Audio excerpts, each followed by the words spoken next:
Well, good morning. Today is Wednesday, November 4th. Pretty slow news day out there, so we thought we would talk some upper left sports. Not a whole lot else going on, man. Welcome to our second episode of the show. Happy to be with you this morning.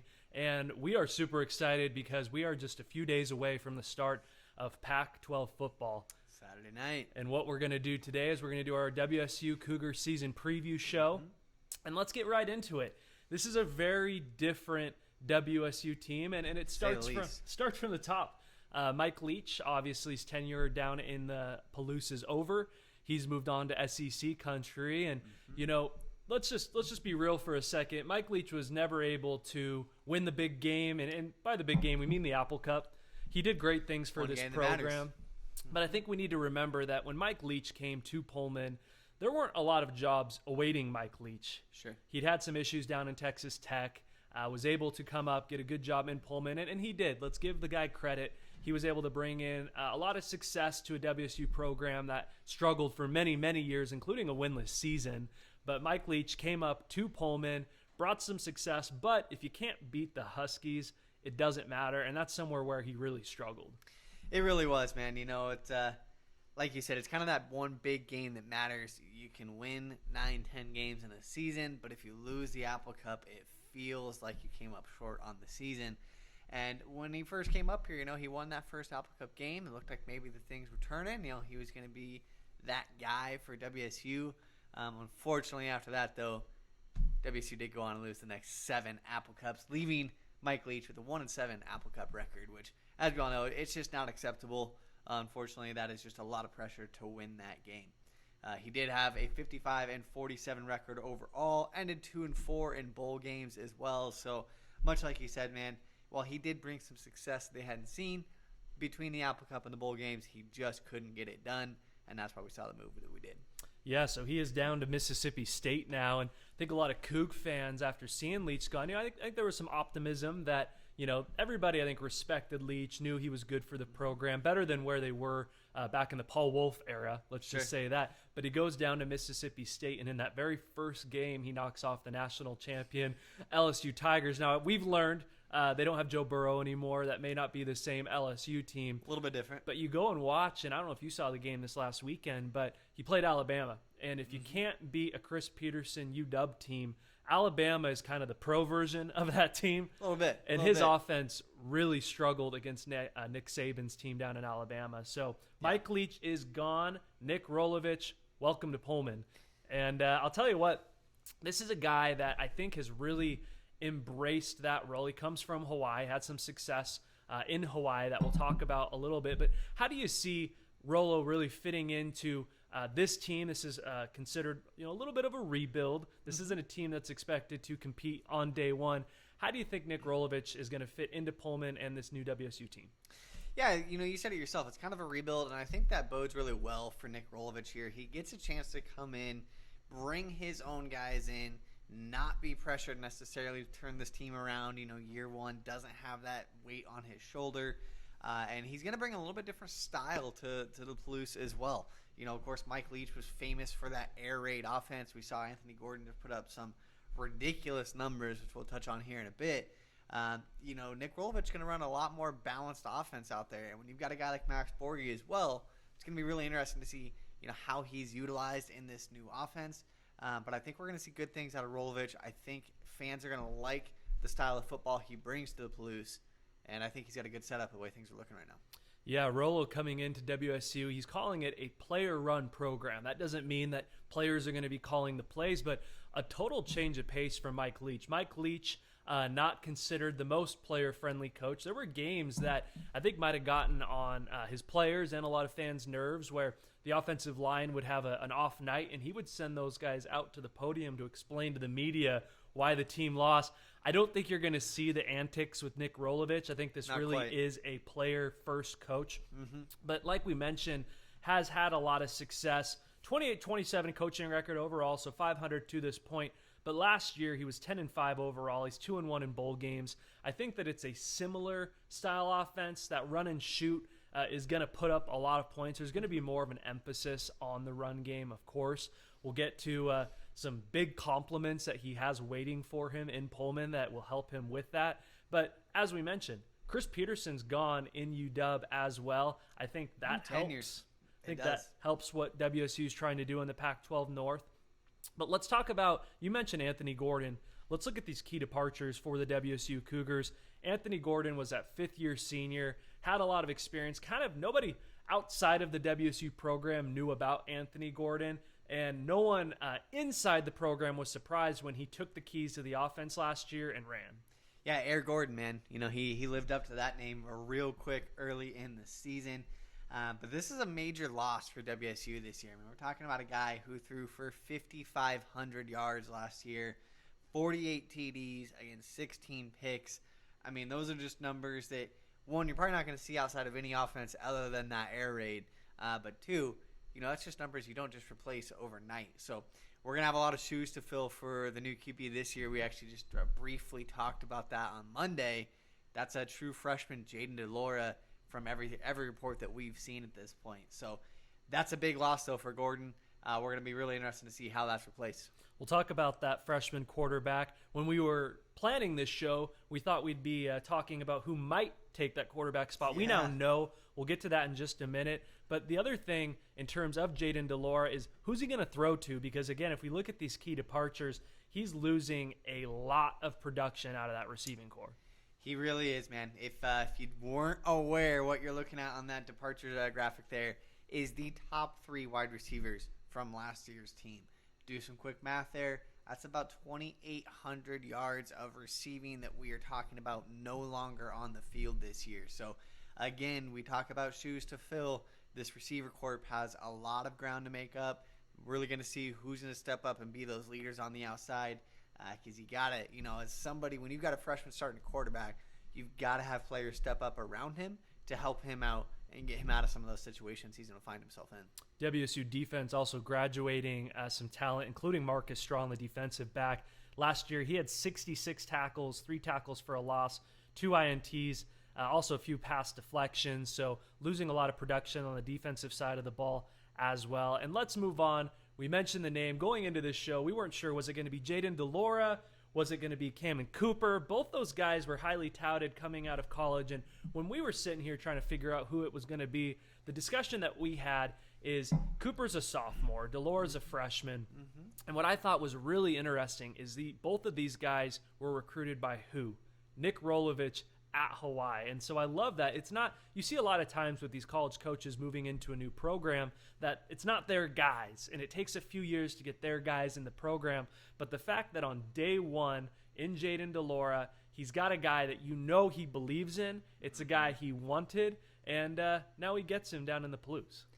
Yeah, you know he's excited about that, man. Be able to end up with a player that you were recruiting at your previous school. You know you're excited about that. So there's a lot of hype coming around Jayden DeLora. You know, we've seen him anywhere from mostly a 3-star. A few places happens a 4-star recruit as well.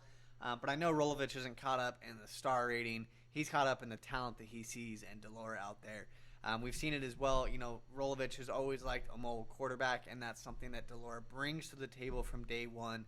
He does have some very good mobility that just gives the defenses another aspect that they have to respect out there. So I definitely know Rolovich is excited for this. I know Coug fans, if you haven't seen any tape on him, you should be excited. I think there's a reason that Rolovich is ready to start a true freshman on day one. Yeah, in that run-and-shoot offense, the quarterback being mobile, like you mentioned, very important. In fact, the last 2 seasons at Hawaii, the leading rusher was the quarterback. Mm-hmm. Cameron Cooper, he's mobile in his own right. Jayden DeLora is definitely known to be the more mobile of the two. But let's talk about this kid a little bit more. He comes out of St. Louis High School out of Honolulu, Hawaii. And that high school produced the likes of, well, Tua, Marcus Mariota, and a name that Cougar fans are very well aware of is Jason Gesser. And so a pedigree of quarterbacks coming out of there. And guess what? This might be a guy that you get for 4 years down in Pullman. Mm-hmm. You've got to be excited about the future with a new head coach and a quarterback that he loves that fits his scheme. Yeah, it's where we've seen a quarterback really start for 4 years down in the Palouse. They've had a couple long tenure guys down there, but recently we've seen guys kind of come through. Gardner Minshew, Anthony Gordon, really seen them come through, that 1 year before they're moving on to greener pastures. So That's going to be back to a little bit of a throwback for Coug fans, seeing a QB last for a few years. But you absolutely have to love it. He's got a young team around him, and to be able to grow with that team, grow with the coaching staff, I think we're in for a bright future. He was a top recruit in this recruiting class for WSU. Let's not forget that this wasn't a guy that was just leftovers from the other schools. He was offered by Ohio State and USC, so he is a high recruit in his own right, and the Cougs are very happy to have him. You can't talk about the 2020 WSU Cougars without mentioning one name. That's Max Borge. And all the reports, we know what we've seen so far when Max Borge's on the field. Call him baby Christian McCaffrey if you want to. We think he's a stud in his own right, but the WSU running backs coach recently went on record of saying expect a huge leap from Max Borge and expect big things in his campaign. Yeah, and that right there is just, if we didn't see big things last year, I mean, you mentioned it, baby Christian McCaffrey maybe. It's rare that we've seen such a complete back at the college game in both the rushing and the receiving side as well. Just taking a quick look last year, he had 817 rushing yards to go along with 597 receiving yards. He's darn near a 50-50 split while racking up 16 TDs. And we're talking about this guy taking a huge leap this year. You absolutely have to love that if you're a Cougar fan hearing that. What does a huge leap mean for Max Borge? If it's true, it's got to mean he's one of the best players in the country.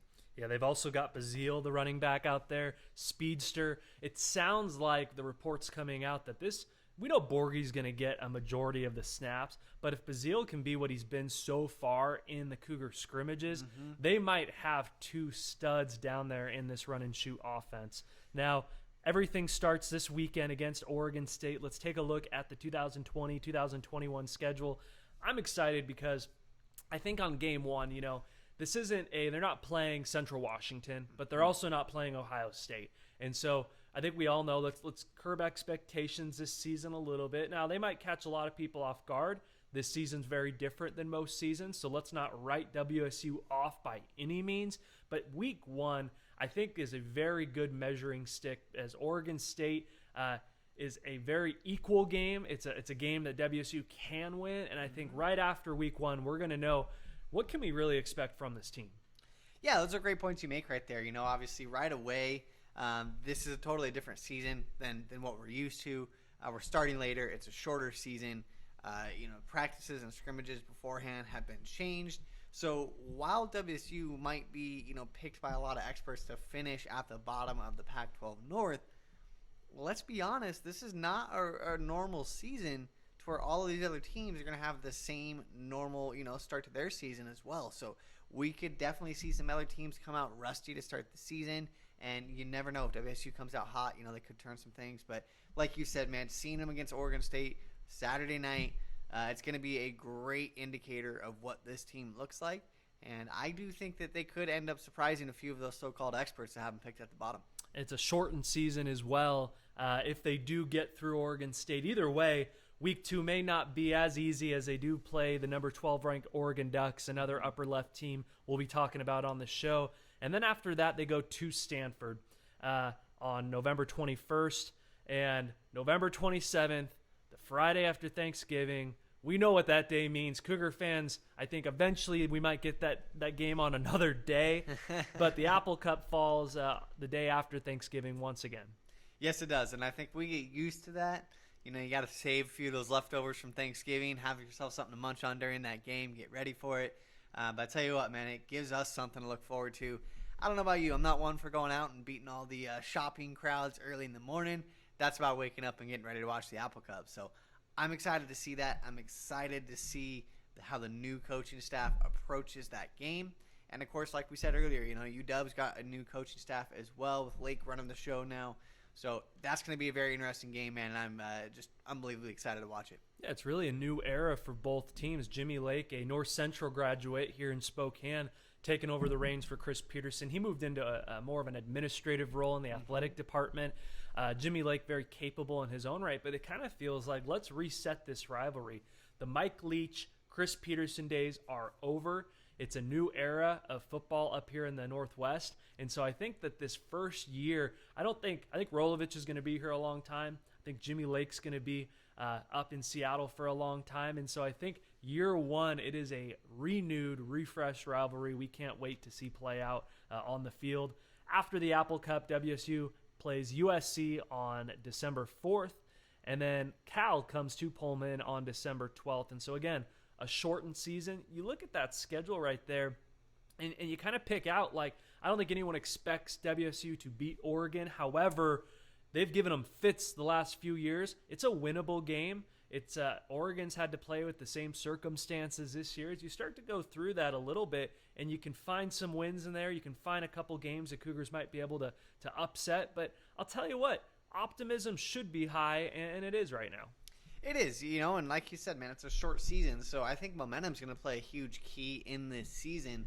When you only have a 6-game regular season schedule, if you can come out and start hot, let's say they beat Oregon State, which we both talked about as a fair, possibility. Those are two very equal teams. Oregon, dealing with the short start to the season here, they may come out a little bit rusty.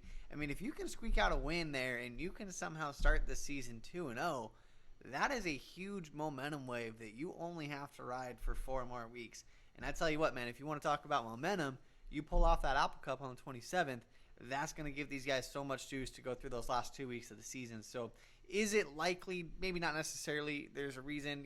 When you lose Anthony Gordon, you lose your top 3 wide receivers, it's a big change. But I do think this season with the shortened schedule, that momentum could play big factors, so we could see some surprising things. I think with all things that have gone 2020, the Cougs, at least Coug fans out there, deserve an Apple Cup win, and that might just put a bow on what's been a less than ideal year for all of us out there.